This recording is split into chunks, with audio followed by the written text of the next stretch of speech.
ఒక ప్రశాంతమైన అడవిలో ఎలుక, కప్ప, పిచ్చుక ముగ్గురూ ఒక చిన్న కుటుంబంలా కలిసి జీవించేవి. పిచ్చుక ఎండిన కొమ్మలు, ఆకులు తెస్తుంది. కప్ప చెరువునుంచి నీళ్లు మోస్తుంది. ఎలుక ప్రేమగా వంట చేస్తుంది. అలా వాళ్ల జీవితం ఆనందంతో నిండిపోయుండేది. ఒకరోజు పిచ్చుక పుల్లలు ఏరడానికి వెళ్ళింది. అక్కడ ఒక కొత్త పక్షి ఎదురుపడింది.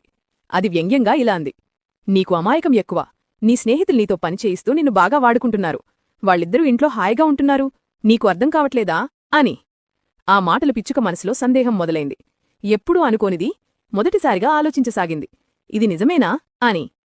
ఇంటికొచ్చాక పిచ్చుక అలసిపోయినట్టు చెబుతూ, నేను చాలా అలసిపోతున్నాను, పనులు మార్చుకుందాం అంది. ఎలుక, కప్ప వెంటనే అంగీకరించాయి. అవి పిచ్చుకను నమ్మేవి, ప్రేమించేవి. కాని పిచ్చుకకు వంటరాదు. పొయ్యి వెలిగించడానికి ప్రయత్నించగా చేతులు వణికాయి. ఒక్కసారిగా మంట ఎగిసిపడి పక్కనే ఉన్న ఎండిన పుల్లలన్నీ మండుకున్నాయి. క్షణాల్లో మొత్తం ఇల్లు కాలిపోసాగింది. భయంతో పిచ్చుక బయటికి పరిగెత్తింది.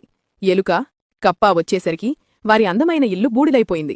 వాళ్లు నిశ్శబ్దంగా, బాధతో ఆ దృశ్యాన్ని చూశారు. పిచ్చుకతో కలిసి ఇక జీవించడం సాధ్యం కాదని భావించి ఎలుక, కప్ప ఇద్దరూ దూరంగా వెళ్ళిపోయాయి. పిచ్చుక ఒంటరిగా మిగిలిపోయింది. కాలి బూడిదైన ఇంటి పక్కన పిచ్చుక ఒక్కడే కూర్చుంది. కన్నీరు తడికళ్లతో ఇలా అనుకుంది: బయట వాళ్ల మాటలు విని నా నిజమైన స్నేహితుల్ని నేనే దూరం చేసుకున్నాను. అప్పుడు దానికర్థమైంది, ఇతరుల మాటలు నమ్మి సంబంధాలను నాశనం చేసుకోవడం ఎంత పెద్ద తప్పో. ఒక అడవిలో ఓ చిన్న పిట్ట తన గూడును చెట్టుపై కట్టుకుని ఆనందంగా జీవించేది. ఒకరోజు భారీ ఏనుగు కోపంతో వచ్చి ఇవాళ నా దారి అడ్డగించింది అని కోపంతో ఆ చెట్టునే కూల్చేసింది.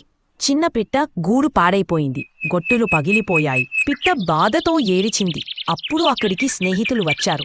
ఒక బొంకర పిట్ట, ఒక దొంగ తేనెటీగ, మరి ఒక పాము. వాళ్ళు అన్నారు, పింటి చిన్నవాళ్లమే అయినా ఏకమై ఉంటే ఎవరికైనా బుద్ధి చెప్తాం. ఏనేటీగ ఏనుగి మీదికి వెళ్లి కంటిలో కుట్టింది. ఏనుగు బాధతో కేక వేసింది. అప్పుడే పాము వచ్చి కాలికి దగ్గరగా నిప్పిచ్చింది. ఏనుగు భయంతో నేలపై పడిపోయింది. బొంకరపిట్ట దాని చెవి దగ్గర పెద్దగా అరవడంతో ఏనుగుకు తీరికలేకపోయింది. చిన్నపిట్ట స్నేహితులతో ఏనుగును పారగొట్టింది. చిన్నపిట్ట స్నేహంతో పెద్ద శక్తినే ఓడించింది. ఈ కథ యొక్క నీతి ఏంటంటే, చిన్నవాళ్లైనా సరే కలిసి ఉంటే ఎంత పెద్ద శక్తినైనా ఓడించవచ్చు. సమస్య వచ్చినప్పుడు నిజమైన స్నేహితులే రక్షిస్తారు. బలం మాత్రమే సరిపోదు, బుద్ధి, ఐక్యత కలిస్తే ఏదైనా సాధ్యమే. ఒకప్పుడు అరుణాచలంలో ఒక వేశ్యకి కొడుకు, కూతురు ఉండేవారు. ఆ కొడుకు పిల్లవాడు ఇంకాను. ఆమె మరణిస్తూ నేను సంపాదించినది ఎంతో ద్రవ్యం ఉంది, వాడు అడిగింది ఇచ్చి వాడిని సంతోషపెట్టని కూతురు పెద్దది చెప్పి మరణించింది. ఆ అడిగిన ద్రవ్యం అంతా ఇస్తుండేది. ఆ పిల్లవాడి పేరు అరుణగిరినాథ. ఇస్తుండేది. అతను ఆ ద్రవ్యం తీసేసుకునేది అనేకమైన వ్యసనాలకి లోనైపోయాడు. ఇక ఎంత స్త్రీ వ్యసనం పట్టుకుంది అంటే ద్రవ్యం అంతా అయిపోయింది. అయినా అక్కగారిని వేధించేస్తున్నాడు.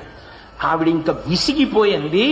నీకు కావలసినది స్త్రీ సుఖమే కదా, మనకి తల్లి ఒక్కతే కాని తండ్రులు వేరు, ఇది కూడా స్త్రీ శరీరమే, దీన్ని అనుభవించి సంతోషాన్ని తీర్చుకోమని చేయి పట్టుకుంది. అంతే, అది సుబ్రహ్మణ్యానుగ్రహం అంటే. అంతే స్కందుడు. అంతే ఆయన చేసిన పాపాలకి పరితాపం పొందాడు.